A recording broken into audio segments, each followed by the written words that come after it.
Hey folks, welcome back. In this video we're going to go over 4 worked examples to show you how to do problems involving isotopes and types of radioactive decay. Now if you haven't already done so, check out my previous theory videos covering the atom, isotopes, types of radiation and types of radioactive decay, as watching these videos will help you understand what we do in this one.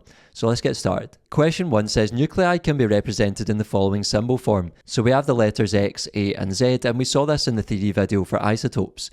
Part A says, what does X represent? Well, remember X here represents the element that you're talking about. Part B says, what does A represent? Well, remember the number on the top left is the mass number, i.e. the number of protons and neutrons in the nucleus. Part C says, what does Z represent? Well, remember the bottom number is the atomic number, which represents the number of protons only. And lastly, part D says, how can you find the number of neutrons present? Well, remember we have a relationship between mass number, atomic number, and the number of neutrons in the nucleus. And this is given as this here, A equals Z plus N. So because the mass number is the total number of protons and neutrons, we can write it as A equals Z plus N, and therefore we can rearrange this to get N equals A minus Z, where we're just subtracting Z from both sides. So we just take our mass number and subtract the atomic number to find the number of neutrons present, where N is the number of neutrons.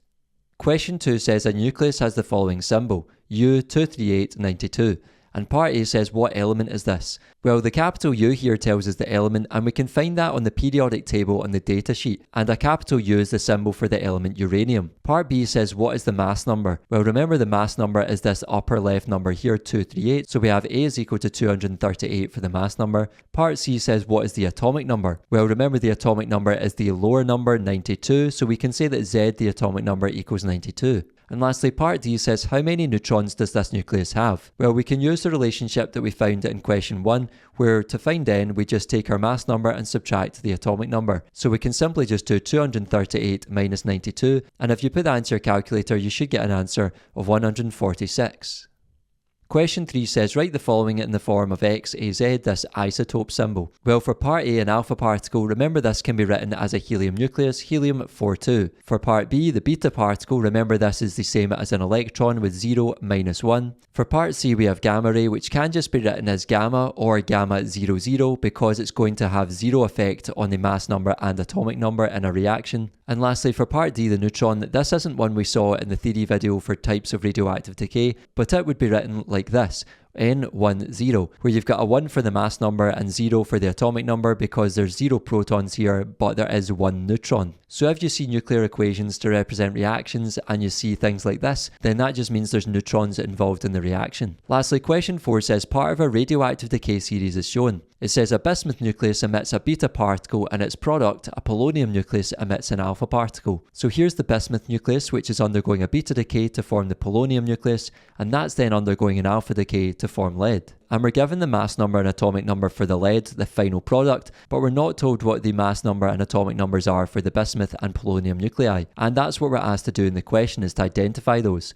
So it says what numbers are represented by P, Q, R and S. Well, the best way to do this, because we've got the numbers at the end, is we want to start at the end of the reaction and work backwards. So if we start at lead, we've got the mass number of 208 and we want to find what R is. So if polonium is undergoing an alpha decay, remember the mass number is going to change by 4, i.e. decrease by 4, and the atomic number Z is going to decrease by 2. So going from polonium to lead this way, the mass number would decrease by 4 and the atomic number would decrease by 2. So that means if we're going back the way, instead of taking away 4 and taking away 2, we can add 4 and we can add 2 instead to get what R and S are. So if we go back the way for the mass number, we're going to add 4 there. Then we can say that R is equal to 208 plus 4, which is equal to 212. We can then go back the way for the atomic number as well, and we're going to add 2 this time. So we can say that S is equal to 82 plus 2, which is equal to 84.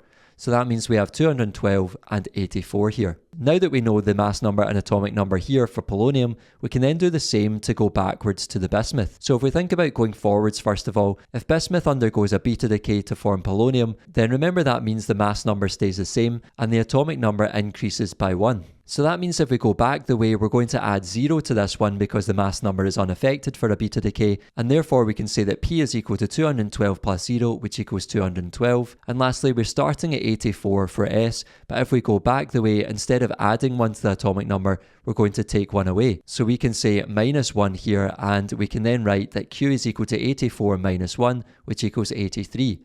So that means we have 212 here and 83. That's all for this video folks, thanks for watching. If you made it to the end, I really appreciate it. Make sure to give the video a like, subscribe to the channel, and I'll see you in the next one. Take care.